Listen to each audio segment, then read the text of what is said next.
FIFA, Assassin's Creed, Call of Duty, Battlefield. Il y a des licences jeux vidéo qui, reglées comme une pendule, reviennent tous les ans, au pire tous les 2 ans, alors que des autres sont attendues pendant des années, voire une décennie. Oui, GTA, c'est et toi dont on parle. Même si FIFA est le jeu le plus vendu chaque année, les joueurs et les joueuses n'achètent pas forcément chaque édition, parfois une simple mise à jour, à part les fans qui veulent jouer avec les équipes de la saison de football.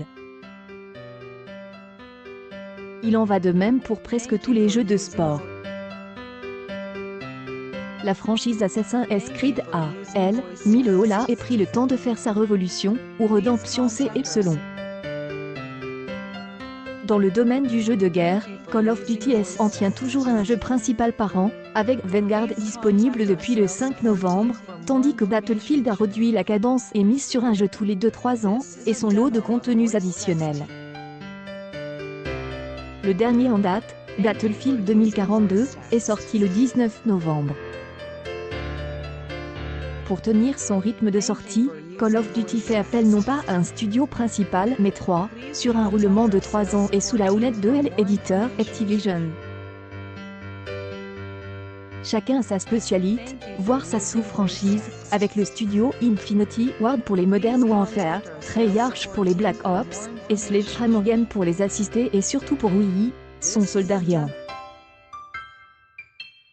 Ce N est donc pas une totale surprise mais une petite de convenue, et une absence de prise de risque, de voir ce dernier repartir au front de la Seconde Guerre mondiale avec Vanguard. Ce conflit est dans l'ADN de la licence, et au cœur du tout premier jeu sorti il y a presque 20 ans, mais il a été tellement revisité, encore et encore, il était difficile d'imaginer une nouvelle approche, originale et satisfaisante. C'est de constater que Vanguard ne fait pas des miracles dans sa campagne solo, qui sous prétexte de la fin de la guerre et la création des forces spéciales rejoue différentes batailles et fronts, de l'Est à l'Ouest en passant par le Pacifique et l'Afrique du Nord. La diversité des personnages et des décors, ainsi que les dernières évolutions de gameplay et des immersions, le jeu n'est vite pas la redite, accentué par un effet flashback. Et finalement du code multijoueur que le titre trouve un début de salut, avec 20 cartes dès le lancement, Heritage des ressents Modern Warfare et Cold War, de nouveaux modes, champion de colline, patrouille, et, bien sûr, zombies ou encore des interactions avec le Battle Royale Call of Duty, Warzone. Le lancement de Vanguard n'est qu'un début, promet et assume Joe Faris, General Manager de Call of Duty chez Activision. Cette nouvelle version marque le début des contenus d'une ampleur et d'une profondeur sans précédent pour les joueurs. C'est exactement le même mot d'ordre chez l'éditeur EA pour Battlefield 2042, qui, lui, se passe complètement de campagne, après avoir proposé des récits de guerre dans ses dernières iterations, pas si éloignées du dispositif solo de Vanguard.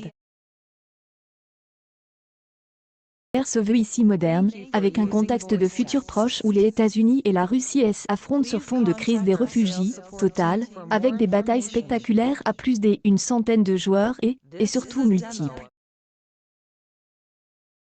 Battlefield 2042 reprend, sous l'appellation Out Warfare, ses incontournables modes conquête et persil, mais cette fois jusqu'à 128 joueurs, 64 contre 64, sur des immenses cartes soumises à des conditions météo changeantes. Mais le jeu propose également 2 autres modes multi, dont la Hazard Zone, à plus petite échelle, 6 à 8 escouades de 4 joueurs, mais sous haute tension, il faut récupérer des données face à des autres escouades, l'IA et la météo, et surtout le Battlefield Portal.